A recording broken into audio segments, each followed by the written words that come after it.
করছে। সাইড করার পরে আপনার পেটও, তারপরে বুকের নিচে পাড়ার নিচে যেন হাত দেওয়া মানে হাত দিছে মুখে চাপ দিয়া, তারপরে যা করার কাম বুঝে করছে, দর্শনীতে যা করার কাম করছে। করার পরে আমার মেয়ের সাথে 3 জন আরো থাকে বড়, হেরার বয়স মানে 11, একজনের বয়স 10, একজনের বয়স মানে এরকম। করার পরে এই মেয়ে আসছে কমিশনের কাছে, এলাকা কাছে আমি জানি না, মেয়ের কাছে বলো, মেয়ের কাছে ফোন দিছে, হেরা যদি না পারে তাহলে আমি পারতাম না, তাহলে বিচারটা কইলিছে আপনারা বলেন, যদি বাড়ির যদি দর্শককে যদি বিচারটা নেয়, তোমার বিচারটা তো আমরা প্রাপ্য পাইছি না, তাহলে মেম্বার চেয়ারম্যান বলেন হেরা হাত আছে, যদি আমার প্রাপ্য বিচার দিত তাহলে আজকে আমি মামার কাছে আসি না। দর্শক, আমাদের সন্তানকে আমরা চেষ্টা করি ভালো কিছু শেখানোর জন্য। সেই ভালো কিছু শেখানোর জন্যেই বিভিন্ন প্রতিষ্ঠান খুঁজি। ম্যাক্সিমাম আমরা যারা মুসলমান তারা সবাই চেষ্টা করি আরবি লাইনে লেখাপড়া শিখাইতে। তাই মাদ্রাসায় ভালো একটা মাদ্রাসা খুঁজি, ভালো শিক্ষক খুঁজি। তারপরেও এত ভালো খোঁজার পরেও যদি এরকম হয়, সন্তানের উপর যদি এরকম নির্যাতন করা হয়, তখন আপনার কেমন লাগবে? এই যে স্ক্রিনে একটা মহিলা দেখতেছেন, ওনার মেয়েকে দিয়েছিল মাদ্রাসায় লেখাপড়া করানোর জন্য। সেখানে কি ঘটে গেল প্রথমে আপনাদের মাঝে অল্প একটু ভিডিও দেখিয়েছি। এক কুলাঙ্গার শিক্ষক মেয়েটার সাথে যা যা করেছে আপনারা শুনলে অবাক হয়ে যাবেন। এই মহিলাটা গণমাধ্যমের সামনে সবকিছু তুলে ধরেছে। আমি সম্পূর্ণ বক্তব্যটা শোনাচ্ছি ওনার। মাদ্রাসায় কুলাঙ্গার শিক্ষক কি কি করেছে মেয়েটির সাথে, মেয়ের মার মুখ থেকে সম্পূর্ণ কথাগুলা শুনবেন। শোনার পরে আপনাদের মূল্যবান মন্তব্য কমেন্ট বক্সে কমেন্ট করবেন। আগে কথাগুলা শুনেন। ওর মেন্স হয়েছে, মেন্স হওয়ার পর আমার মেয়ে বলছে, ওর খালাম্মা বলছে কি আপনার মেয়ের মেন্স হয়েছে, আপনি যা ব্যবহার করে তা ব্যবহার করার জন্য লই আন। পর আমি লেগে গেছি, তারপর আমি মেয়েরে বলছি তোর কি ব্যথা করে? মেয়ের নির্যাতনের মতন মানে আক্রান্তনের মতন তার মুখ, তার শরীর অবস্থা খারাপ। পরে আমি খালাম্মারে বলতেছি, খালাম্মা ওরে ছুটি দিয়ে দেন, যাতে ও বাড়িতে যায়, গরম পানি লেগে যা খাওয়ার লাগে আমি খাওয়া, মা তো বুঝে ছেলে মেয়ের কষ্ট। পরে খালাম্মাই হুজুরের কাছে গেছে, হুজুরের কাছে গিয়া বলতেছে, হুজুর লামি আর কি ছুটি দিয়ে দেন, মানে 2 মিনিট কি কথা বলছে এটা আমি জানি না। পরে বলার পরে হুজুরের কাছে না ছুটি দিন যাইতো না, লামি আবু না করছে। পরে আমি কাছে না হুজুর ছুটি দিয়ে দেন, আমার মেয়ের আমি ডক্টর দেখাম, যা দেখার কাম দেখাম, মানে মেয়ের জন্য দোষণিত করছে, এটা যাতে গোপনীয়তা হয় তার জন্য ছুটি দিছে না মেরে। পরে ছুটি দেওয়া না পরে আমি আবার মানে 3-4 দিন পরে 20 দিন পরে আলাদা করতেছি। ওই যেদিন ঘটনাটা হয়েছে 2-3 দিন আগে আমি গেছি, যার পরে খাওয়া পারা কাপ তাহলে গেছি, মেয়ে আমার সাথে কথা বলে না বেশি। পরে হুজুর আমার কাছে আয় না, মহিলা মানে খালাম্মা আমার কাছে আইতাছে না। পরে আমি কইতাছি কিরে আজকে খালাম্মা আয় না, হুজুর আয় না, কি ব্যাপার? পরে মেয়েরা বলতেছি তোর কি শরীর বালা না? পরে কইতাছে বালা। মেয়ে আমার নিচে তাকাচ্ছে, আমার চোখে চোখে তাকা না। তারপরে আমি খালাম্মারে ডাকতেছি, হুজুর হুজুর হুজুর একটা রুমের ভিতর থেকে মানে মহিলাদের মতন বলতেছে কি হয়েছে, লামি আর প্রায় 6,000 টাকার মতন এটা দিয়া দেন। পরে আমি বলছি আচ্ছা আমরা হুজুর 35,000 টাকা কিস্তি, এই কিস্তিটা দেওয়ার আগে আমি টাকাটা দিয়া দেন।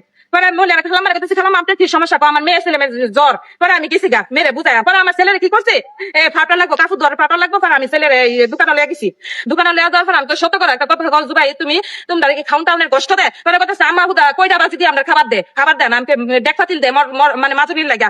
পরে আমি কইতেছি মাঝে সাত দিচ্ছি তোমরা এত কষ্ট দেওয়ার লাগা? আমার খাও না দানা। তারপরে ডেক ফাতিল দে আমার বোনেরে, হুজুরে বকাবকি করে আমি খেয়ে লাগা, মা আমরা কালকা মাদের সাথে তুমি নিবাগা। পরে হিরাপুর লোক আমি কথাটি বলছি, বলার পরে হিরাবের কাছে কয়েকদিন পরে নিয়ে মেনে, তারপরে আমি গেছি। তারপরে আবার প্রায় যে বৃহস্পতিবারে ঘটনাটা ঘটছে, হুজুর ফলে এলেছে রুমের ভিতরে, বৃহস্পতিবারে ঘটনাটা ঘটছে বলতে আমার মেয়ে জড়াইছে প্রচুর, আমি ডাকা রাতের 1টা বাজে হুজুরে ওর পাশ দিক গিয়া আমার ছেলেটা আস্তে আস্তে সাইড করছে। সাইড করার পরে আপনার পেটও, তারপরে বুকের নিচে পাড়ার নিচে যেন হাত দেওয়া মানে হাত দিছে মুখে চাপ দিয়া, তারপরে যা করার কাম বুঝে করছে, দর্শনীতে যা করার কাম করছে। করার পরে আমার মেয়ের সাথে 3 জন আরো থাকে বড়, হেরার বয়স মানে 11, একজনের বয়স 10, একজনের বয়স মানে এরকম। করার পরে এই মেয়ে আওয়াজ বলতেছে হুজুর হুজুর হুজুর করার পরে হুজুরে গড় দিয়া গিয়া পাঞ্জাবি পরে মানে রুমের ভিতরে শুয়ে লইছে। শুয়ে দেখার পর আমার মেয়ে কান্নাকাটি করতেছে, লামিয়া তোমার সাথে কি হয়েছে? পরে বলতেছে, পরে হুজুরের কাছে কুদাল দেখছো, এই কুদাল দিয়ে কুবা মাদ্রাসার মাটি আছে না, মাটির ভিতরে খাতা এলাম। পরে কইতাছে খালাম্মা হুজুরে তো এরকম করছে, এরকম করার পরে খালাম্মা এত কিছু এটি কোনো ব্যাপার না, এই কোনো ব্যাপার না।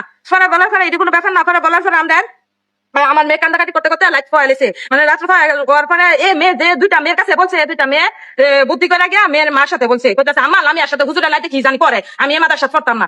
পরে এই মাদার সাথে পড়ার না কথা করার পরে আমরা এই মহিলা কি করছে বুদ্ধি করে নেতা মেতা যা আছে সবার কাছে মানে সবার কাছে ফোন দিচ্ছে, আমি ডাকই আমি জানি না। আমার মেয়ের সাথে যেন এমন ঘটনা হয়েছে, ফোন দিয়া পরে বলার পরে হেরা 10টা বাজে জানে, মানে শুক্রবার সকালে 10টা বাজে ওই নেতা মেতা যারা আছে সবাই জানে। জানার পরে আপনার আমার বোনেরা বলতেছি তোর কাছে যখন আইসে মাদের সাথে মহিলা টয়লা আছে দুই হাতে বিকালে দিয়া পড়িস মাদের সাথে আচ্ছা বোন দিয়া মানে করে দেওয়ার পরে আমার বোনে মানে 7টা বাজে ফোন দিছে। 7টা বাজে ফোন দিয়ে বলতেছে কি জীবু কি ফায়দা করো, তোমার দিন খবর নাই, হুজুরের জন্য তোমার মেয়ের লগে হইতা লইছে। পরে আমি তো কি লিয়ার ভাবে কর। পরে আমার আব্বার কাছে ফোন দিছে, আমার আব্বা করে আমার জামার কাছে ফোন দিছে, ফোন দিয়ে কইতাছে তোমার মেয়ের সাথে ইমন ইমন হইছে। পরে হে মহিলা আমার মেয়েরে ডাকতেছে, ডাকিয়া কইতাছে আমি তোমার সাথে 2 মিনিট একটা কথা বলবো। তোমার হুজুর কোন মানে টাচ করছে কি করছে। পরে আমার মেয়ে আমার বোনের সালে একটু দূরে থেকে কথাটি শুনছে, শোনার পরে আপনার কইতাছে দিতাম না, লাইটের আসার সময় আমি মেয়েরে দিতাম না। মেয়ের সাথে কি ঘটনা আছে এটা ক্লিয়ার ভাবে বলবে। মেয়ে নেতারা দিছে, এই মহিলা দামাসা বাজার লাগে মানে আমার মেয়ের মাদের সাথে নেওয়ার লাগে চাইছেন। পরে আমার ছোট বোন বুদ্ধি করে কইতাছে ওরা মাদের সাথে নিতেন করে কি হয়েছে এটা কইন। পরে আমার চিলাচিলি করে 1000 মানে 2000 মতন মানুষ রাত্রে হয়ে গেছে 7টার দিকে। পরে ফোন দেওয়ার সাথে সাথে আমার জামাই আর আমি রওনা দিলাইছি 7টা বাজে। আইতে প্রায় 11:30 বাজে। পরে লাইট রাখতে আমনে অনেক মানে আমার ভাইয়েরা বলতাছে কি আমার মেয়ে কি আমনের মেয়ে কি যে যে দর্শন করছে হেরা ফাঁসি যাতে দেয়, যাতে এই বিচারও। পরে আমার কাছে বলছে আমি আচ্ছা। পরে আপনার মিতুল চেয়ারম্যান পরে মিতুল চেয়ারম্যানের কাছে ফোন দিছে, মিতুল চেয়ারম্যান কাছে আমি গাছিপুর আছি, আমি একটু পরে আপনার জানাইতাছি। পরে তারপরে আপনার ভুট্টু কমিশনার পরে হইলো লাইফুরার ওই মেয়র ওই কুদ্দুস নাকি কি এলাই। তারপরে হ্যাঁ আরো জপলি চেয়ারম্যান আছে আমার বাড়ির। সকাল শনিবার 9টার দিকে আসছে। আর পরে কইতাছে তোমরা কি মামলা যাবা নাকি 10-এর বিচার চাও। পরে 10-এর বিচার করার পরে কইতাছে মামলা চাইবা নাকি 10-এর বিচার চাও। পরে আমি বলছি আপনার আমার 10 আপনারা যা ভালো চান তা ওই। আমি সুন্দর করে বলছি। আবার রাত 12টার দিকে আইসে কি করবা তাহলে আমরা উঠা কি দিছ। পরে আমার জামাইয়ের কাছে চিন্তা করে না আমরা প্রাপ্য বিচার করে দেব। পরে মানে আমরা মান্যটা করছে, করার পরে আমরা তুলাতুলি হসপিটাল গেছি। হসপিটালের সামনে রেফ করা হয়েছে। ডাক্তার নিয়ে দেখে আমরা সদর পাঠাইছে, মানে সদর পাঠাইছে আমরা রেফারিটা করছি না, আমরা ওদের ইয়ার লাগে বয়ে নিছি যাতে হেরা বিচার প্রাপ্য করে। পরে আমরা দরবার মাগরিবের সময় হয়েছে। হওয়ার পরে প্রায় 4,000 মতন 4,500 মতন মানুষ হয়ে গেছে গা।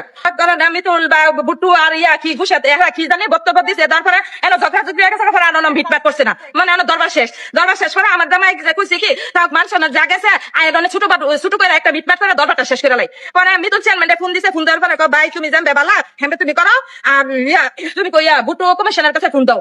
এটা করার পরে আবার দিছে মিতুল চেয়ারম্যানের কাছে হ্যাঁ যেটা কই দাও। পরে কমিশনের কাছে ফোন দিছে আমার একটু কথা আমি ওর ফাঁসি চাই, মানে প্রাপ্য বিচার চাই যে আমার মেয়ের দর্শন করছে। জুনাইন আর ওর বাবুল ওর মানে ওর বোন নাম আকলিমা, ও দিছে আমার মেয়ের সাথে এগুলি করার লাগে। যদি জামাই যদি আমার কাছে যদি আমি কি জানতাম না আমার জামাই দাইতেছে, যদি একটা মেয়ের কাছে শুয়ে থাকে আমি দেখতাম না ওর বাবুল পরে কি জুনাইদ ওই জুনাইদের ফাঁসি চাই আমি একটা পাপা বিচার চাই আপনার কাছে, মানে দর্শকের কাছে আমি পাপা বিচার চাই, কোনো কিছু চাই না। যাতে আমার মেয়ের দর্শনিত যাতে ঘরে ঘরে মার বুক খালি না হয়, এবং দর্শনিতর বিচার পাপা হলে কি আমরা ফাঁসি।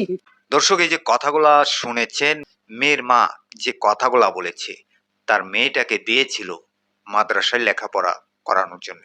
সেখানে এক কুলাঙ্গার শিক্ষক মেয়েটির সাথে যা যা করেছে এগুলা কোনো ভালো মানুষের কাজ না। দর্শক এই কুলাঙ্গার শিক্ষকের আপনারা কি শাস্তি দেখতে চান সেটা অবশ্যই কমেন্ট বক্সে কমেন্ট করে জানাতে ভুলবেন না।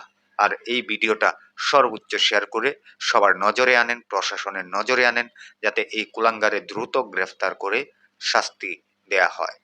দর্শক আপনার আশেপাশে যদি এরকম ঘটনা ঘটে যায় অবশ্যই প্রতিবাদ করবেন, চোখ কান খোলা রাখবেন। দর্শক এই ভিডিও থেকে আমি বিদায় নিতে যাচ্ছি। পরবর্তী কোনো একটা ভিডিওতে আপনাদের সাথে দেখা হবে। আসসালামু আলাইকুম।